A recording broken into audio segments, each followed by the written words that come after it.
Lubot sa mga sangkay. So ayan, nagtapon po ako ng basura. At magbibideo na lang din po ako sa rooftop. Tara, samahan niyo ako. Ayan. Titingnan natin yung papuntang rooftop.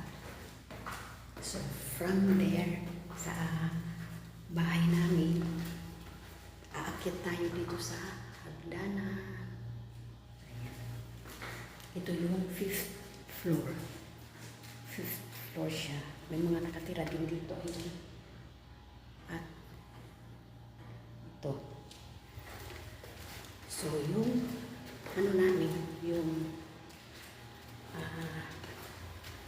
rooftop ay pang 6th floor. So maalikabok po siya. Ayan po. Ayan. Ito, andito na tayo sa rooftop. Mainit pala mga sangkay. Ayan po. Sobrang init niya. Ayan.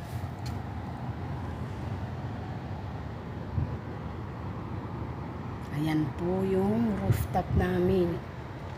So, mahangin siya. Kaya lang, grabe. Tirik na tirik yung araw. Kahit mahangin siya, grabe talaga yung parang ano, parang iniihaw ka dito sa labas. So, ayan po yung rooftop namin.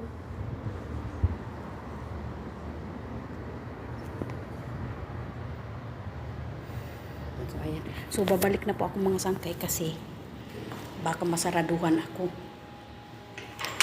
Kasi yung bahay namin, pwede kang makalabas kasi hindi naman siya nakalak.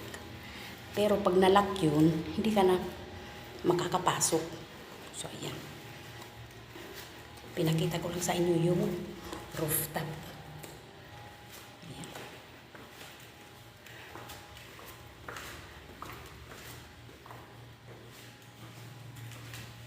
Ito yung elevator pababa. Ayan. Bibilisan ko lang kay baka masaraduhan ako.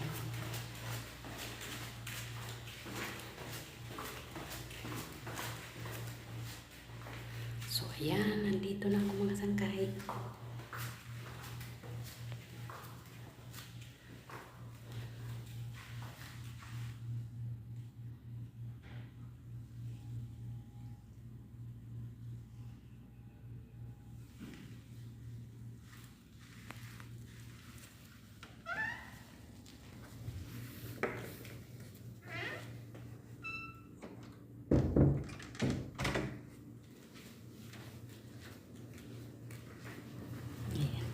Inabot lang po ako ng 20 minutes sa pag-akyat sa rooftop mga sangkay.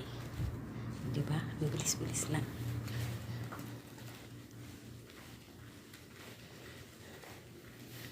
Ganun lang siya kabilis mag-akyat sa ano kasi 4th floor kami tapos yung rooftop ay 5th floor.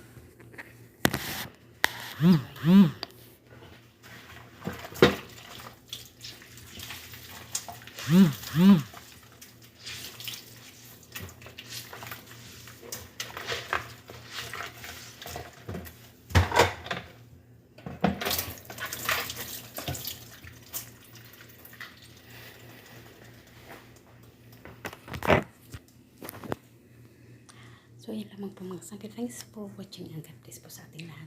Bye-bye.